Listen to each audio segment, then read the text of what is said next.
Buenos días, buenas tardes, buenas noches o buenas madrugadas, profesora Marlene y compañeros. A continuación mi exposición sobre descripción archivística. Entonces, primero, ¿qué es descripción archivística? La descripción archivística es el proceso de análisis documental mediante el cual se facilita la localización y consulta de los documentos que están contenidos en una unidad documental. Eso quiere decir que la descripción archivística es la representación exacta de las partes que componen la unidad documental. Esto mediante la recopilación, el análisis, la organización y el registro de cada uno de los documentos que están allí, para recuperar la información y poder identificarla, gestionarla, localizarla y explicar cuál es su contexto y cuál es el sistema que produce esos documentos que están allí contenidos. Esto con el fin de poder, como ya dije, recuperar, facilitar la consulta y la gestión de los documentos. ¿Qué quiere decir? Esto lo podríamos explicar de la siguiente manera. Una persona vino e hizo el trabajo de clasificación y ordenación. Entonces esta persona puede fácilmente ubicar los documentos que están contenidos en esa unidad. No quiere decir que otra persona, un usuario o otra persona distinta pueda venir a consultar y encuentre fácilmente los documentos. Y entonces para eso se hace necesario la descripción, que mediante las herramientas que la componen ayuda a que sea fácil y general la consulta y la recuperación de la información que está allí contenida. Por eso la descripción archivística es exacta, es la representación concreta y única de esa unidad documental. Es suficiente, o sea, contiene la información necesaria y es oportuna porque va representada de manera jerárquica. La finalidad de la descripción archivística es explicar el contexto y el contenido de los documentos para hacerlos más accesibles. Esto también quiere decir que los objetivos de la descripción archivística son dar información y facilitar el control de los documentos que están allí contenidos. Mediante la descripción archivística obtenemos beneficios tales como se pueda obtener y analizar la información que está allí contenida, se puede registrar toda esa información, facilita el acceso a la misma, la compresión en su contexto y contenido, da la oportunidad de reconocer el trato que se le ha dado a esa documentación y reconocer el archivo y la unidad como tal. Y pues como que el proceso ahí total de la organización de los archivos está la clasificación, la ordenación, sigue la descripción para que después siga la valoración y por último pues la conservación. Entonces ya una vez definidos estos conceptos, de haber definido la descripción archivística, cuál es su finalidad, sus objetivos y sus beneficios, ahora vamos a ver cómo se realiza la descripción archivística. Para la realización de la descripción archivística encontramos la técnica del multinivel. ¿Qué es la técnica del multinivel? La técnica del multinivel es aquella que nos ayuda a escribir los fondos y cada una de sus partes. Entonces encontramos dentro de la técnica del multinivel el primer grado. El primer grado es donde describimos cada uno de los niveles. Cada uno de los niveles que se realizó en la clasificación documental. Por eso a cada nivel de clasificación le corresponde un nivel de descripción. ¿Esto de dónde es tomado? Es tomado del cuadro de clasificación documental. Por eso algunos autores dicen que el cuadro de clasificación documental es el primer instrumento de la descripción archivística, ya que toda la información de este primer grado se toma de allí. El segundo grado es donde jerárquicamente describimos lo anterior. El orden jerárquico que nos dicen algunos autores es el archivo. Primero va el archivo como institución, después sigue el grupo de fondo, después sigue el fondo, el subfondo, la sección, la subsección, la serie, la subserie, la unidad de localización, sigue la unidad documental, después sigue el documento de expediente y después sigue la colección. Y ya la norma ISAT nos dice que jerárquicamente el orden es el siguiente: el fondo, el subfondo, la serie, el expediente y la unidad documental. Dentro de este multinivel encontramos el nivel intelectual, que es en el que se toma o se clasifica desde la subserie y el fondo, y este nos ayuda a identificar el organismo productor. Y el nivel real, que es donde tomamos desde la unidad de localización al documento simple, y este nos ayuda a mostrar o nos muestra el nivel intelectual. Las reglas para realizar este multinivel son 4. La primera regla es que vamos de lo general a lo particular, que nos ayuda a mostrar cuál es el contexto y la estructura del fondo. La segunda regla es la información pertinente, que nos ayuda a mostrar cuál es el nivel de descripción. La tercera regla es la vinculación de los descriptores, que nos muestra la posición que ocupa cada una de las unidades documentales. Y la cuarta regla es no repetir la información, que nos ayuda a evitar redundancias pues dentro de la información que se está pues describiendo.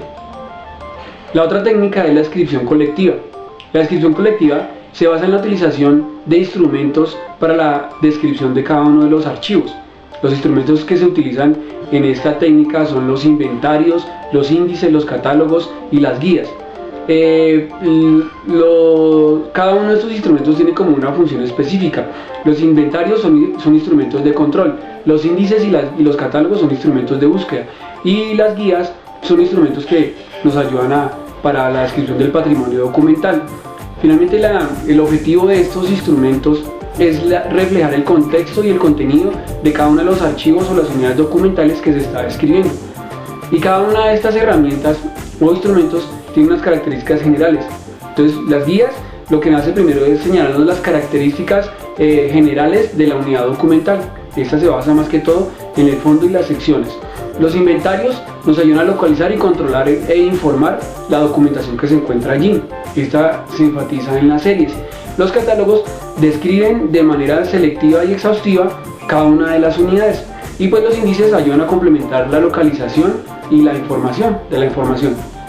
Entonces, a continuación vamos a ver cada uno de los instrumentos, cómo se diligencia y cuáles son los campos que la componen. Bueno, la primera herramienta o el primer instrumento del cual vamos a hablar son las guías. ¿Y qué son las guías? Las guías son esos instrumentos que nos ayudan, como su nombre lo indica, a guiarnos en la consecución de la información, pero no particular, sino muy general. Para la consecución de la información para investigadores o usuarios que no quieran entrar en detalles en la información, sino solamente quieran ver la información de manera muy general. ¿Cuáles son las guías que existen? Las guías que existen son las generales y las especiales. Las generales son aquellas que muestran todo el contenido de un archivo o de una unidad documental, y las especiales son aquellas que se enfatizan en un tema en específico o en especial.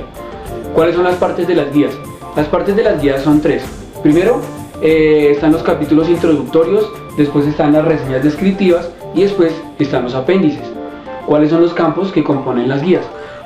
Los campos que componen las guías: primero está el periodo, el cual abarca la guía; segundo está el volumen; tercero está el contenido, muestra cuál es el contenido del cual está compuesto la unidad; después están los formatos físicos que se utilizan dentro de esa unidad; y por último están el orden de las series más importantes que se describen allí.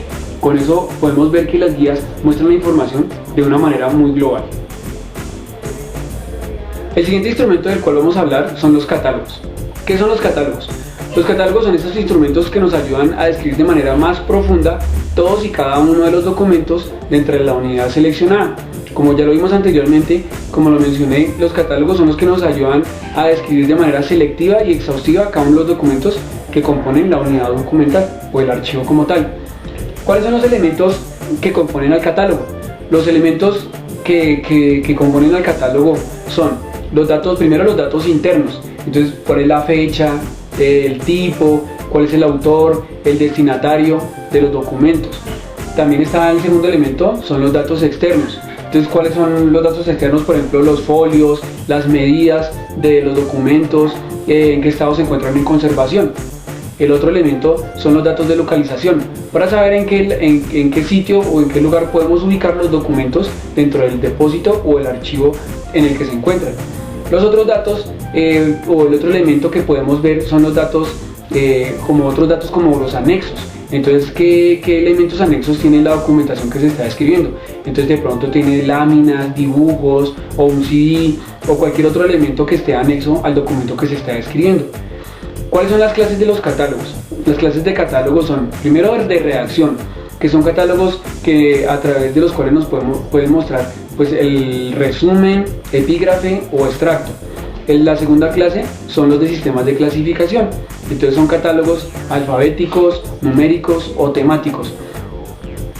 Para la elaboración de los catálogos hay que tener en cuenta primero qué es lo que se va a catalogar, qué tipo de catálogo se va a utilizar, o sea, qué clase, como las que ya vimos.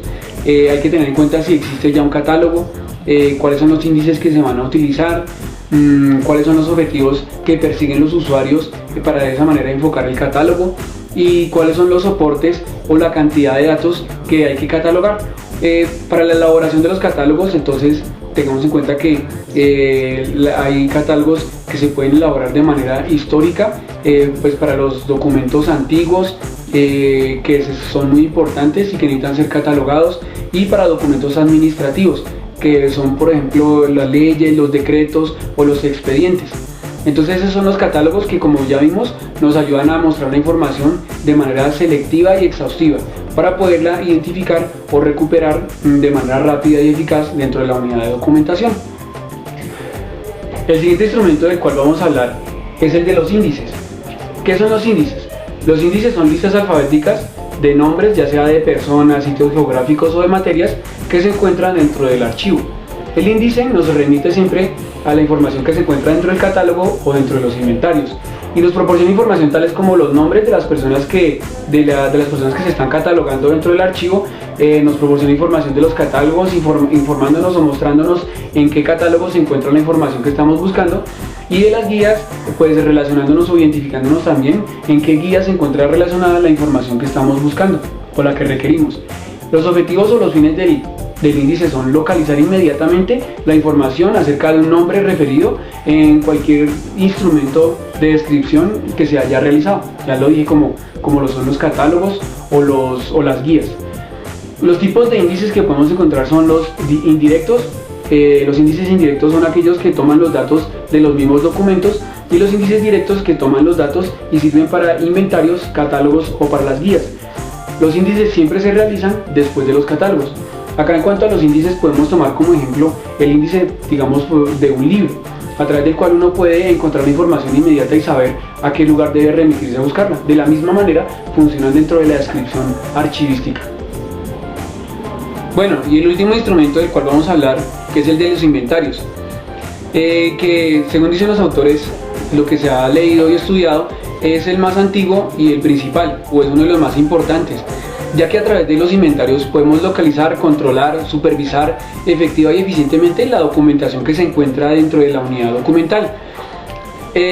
Los inventarios, contrario a lo que se piensa, porque muchas veces cree uno que el inventario lo debe realizar solamente en los archivos históricos, los inventarios se pueden realizar en cualquier fase o en todas las fases de los archivos, como lo es la fase de trámite, el archivo de gestión o el intermedio, y en el archivo histórico.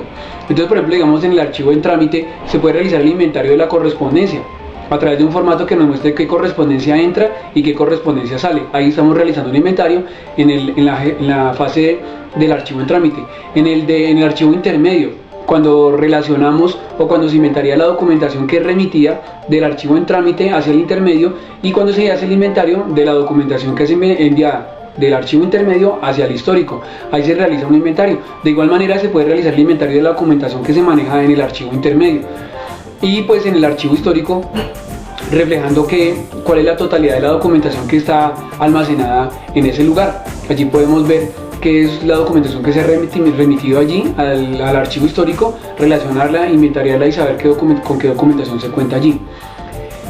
Los tipos de inventario que se pueden realizar son los siguientes. Se puede realizar un inventario esquemático, donde se puede describir la serie completa. Se puede realizar un inventario de registro, donde se evalúa o se hace el inventario de cómo están conservadas las unidades documentales o el archivo como tal. Entonces, en qué caja se guardan, cuál es el estado, las carpetas y en qué estado se encuentran. Y un inventario analítico, en el donde se toman las piezas documentales y se puede hacer la descripción por palabras claves, en pocas líneas o por frases textuales. Además, pues como ya lo dije, la importancia del inventario, o como su función principal, radica en que nos ayuda a ver la totalidad del archivo y nos ayuda a describirla de manera detallada, sabiendo en dónde se encuentran los documentos o qué es lo que se encuentra en cada una de las fases del archivo, como lo vimos. A continuación, voy a dejarles una imagen acerca de un formato de inventario de un archivo en trámite. En este formato vamos a poder ver los campos que se deben diligenciar. Entonces ahí vamos a ver el logo de la empresa, donde está el espacio para diligenciar el logo de la empresa, el nombre del fondo documental o de la empresa a la cual se le está describiendo el archivo, cuáles son las unidades de las cuales se está haciendo la descripción, el asunto de que tratan esas series o esas unidades documentales, la clasificación que se realizó, cómo se realizó la ordenación, pues ahí se puede escribir detalladamente o pues de manera puntual, el periodo que abarca el inventario o la documentación que se está inventariando, la valoración que se le dio a ese fondo documental al cual se le hizo el archivo, si se le dio una valoración primaria o cómo fue la valoración que se le dio ahí, la disposición que se le va a dar a esa documentación, el acceso que se le puede dar a esa documentación, por ejemplo si es pública, es reservada o la documentación que está allí es confidencial. También hay un espacio para que firmen las personas que realizaron el inventario y las personas que son responsables del archivo del cual se está realizando la descripción. Y también hay un espacio para el volumen, que en ese podemos detallar la cantidad en metros lineales que ocupa el archivo o la cantidad de expedientes a los cuales se le está haciendo la descripción pues documental. Entonces a continuación los dejo con la imagen para que la detallen y podamos ver. Este es uno de los formatos que hay a través de los cuales se puede hacer el inventario de un archivo en trámite.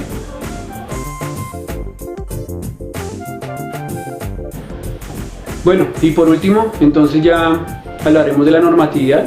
Dentro de la normatividad está la norma ISAT, que es aquella que pretende asegurar que la descripción documental, la descripción de los archivos se haga de una manera compatible y apropiada para todas las unidades documentales. También pretende pues facilitar la recuperación y el intercambio de información que se llegue pues a describir en una unidad documental o en los archivos en general. También quiere que se permita la compatibilidad de los datos, que los datos sean compatibles pues en todas las unidades documentales y pues de esa manera pues unificar todo el sistema de descripción archivística que se realiza, con tal de que la información se pueda recuperar de manera eficiente y eficaz para cada uno de los usuarios que la requiera. El fin de la norma ISAT es identificar o explicar el contexto y contenido de cada uno de los documentos y que sean accesibles a todo el público. Esto mediante la utilización de todos los instrumentos que vimos durante la exposición o de los 4 instrumentos que vimos durante la exposición, y que estos instrumentos se unifiquen de tal manera que todos puedan acceder a la información de manera oportuna, eficiente y eficaz, que la información se pueda recuperar. Pues en Colombia está la norma NTC 4095, que es la homologación de la norma ISAT aquí en Colombia. La única diferencia entre la norma ISAT y la norma pues la NTC son los niveles de jerarquización que se realizan.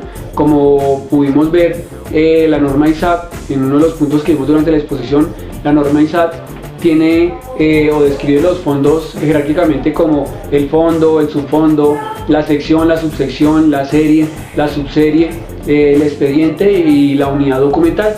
Y la norma NTC lo que incluye pues es ya la sección. Entonces ella dice que está el fondo, el subfondo, la sección, la subsección, la serie, la subserie, el expediente y la unidad documental. Y pues ella también pretende pues unificar la información, explicar el contenido y el contexto de los documentos y que sean accesibles pues para las personas que lo requieren en el momento que ellos lo deseen.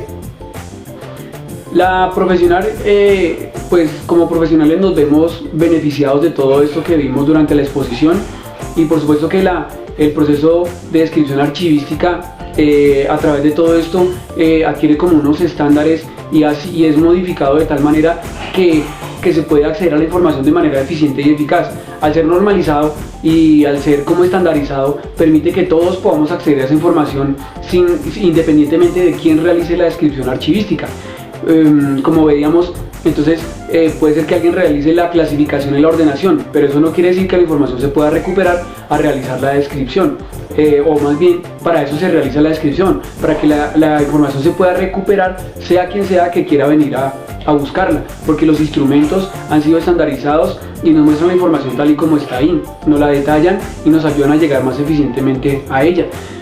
Entonces la profesión se ve beneficiada a través de todo esto. La descripción archivística pues a través de todo eso que hemos visto pues ha sido mejorada notablemente, porque es el proceso que se encuentra como en la mitad de la organización de los archivos, pues ya que está la ordenación, la clasificación, está pues la descripción archivística y después sigue pues la valoración y la disposición pues ya final de los documentos o del archivo. Entonces ese proceso que está como en la mitad nos ayuda a que como profesionales podamos realizar un trabajo con excelencia y calidad, con tal de que la información se pueda recuperar en el momento que lo requiera en la institución que sea. ya sea que sea una institución pública, privada o en un archivo que esté ubicado en el norte o en el sur de Colombia o en cualquier parte del mundo, que la información se pueda recuperar por cualquier persona que desea llegar a ella y que conozca pues los pasos o la exposición que vimos, que sepa manejar los instrumentos y que sepa interpretarlos. Bueno, esta es mi exposición. Profesora, muchísimas gracias por tomarse el tiempo para verla. Saludos a cada uno de los compañeros que también se tomaron el tiempo para ver la exposición. Muchas gracias a todos y que pasen un buen día, una buena tarde, una buena noche o una buena madrugada. Muchas gracias.